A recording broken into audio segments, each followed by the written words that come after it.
enough. I'm not really sure exactly where that came from. On the one hand, I was in the Southborough school system. There was a lot of privilege, there was a lot of opportunities, a lot of resources. I had teachers that really gave me anything and everything, and I felt like because I had all those resources at my disposal that I should be nothing less than perfect. And perfect to me meant doing really well in school, making sure that I always looked a certain way, had a bow in my hair. As silly as that may sound now, that was so important to me.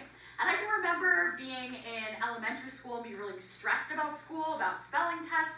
My parents tell me these stories about being worried about college way too early. But to me, this was the way my anxiety and those feelings of not being enough really manifested and showed up. I also absolutely loved musical theater. I know for some people being on stage or doing something like this is really scary, but for me, that's where I found my love of being in the spotlight on stage. I have some pictures up there from some musicals that I did when I was growing up, but again, I think being in the musical theater space, I really believed that I had to be perfect because I had directors say, like, no one's gonna come to a show that isn't perfect. You have to fit the costume a certain way, you have to do this dance step a certain way, and all of these messages just became really overwhelming to the point where I shut down.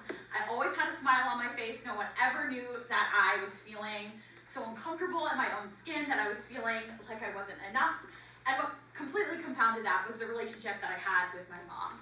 So I would say I am very close with my mom. I still am. I was in that picture up there.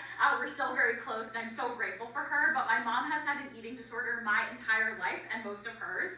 And so yet again, I was at home and I was feeling like using food and my body was a way to control that idea of being perfect. I had an idea of body type in mind.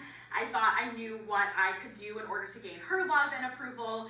So I started really early on engaging in restricting and disordered eating, but I didn't even know that it was a problem at this point.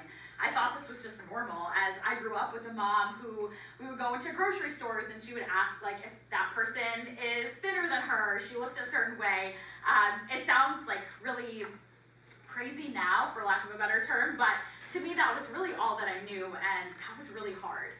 This continued through high school, but with the idea of going to college came even more stress and pressure. I knew I wanted to go to Boston University. I felt like that was a great school for me to pursue education. I had a teacher in middle school that I really loved who went to BU, and I felt like getting into Boston University was a way to prove to everyone that, like, I was good at something, that I was enough, that I could get into college. And this brought so much pressure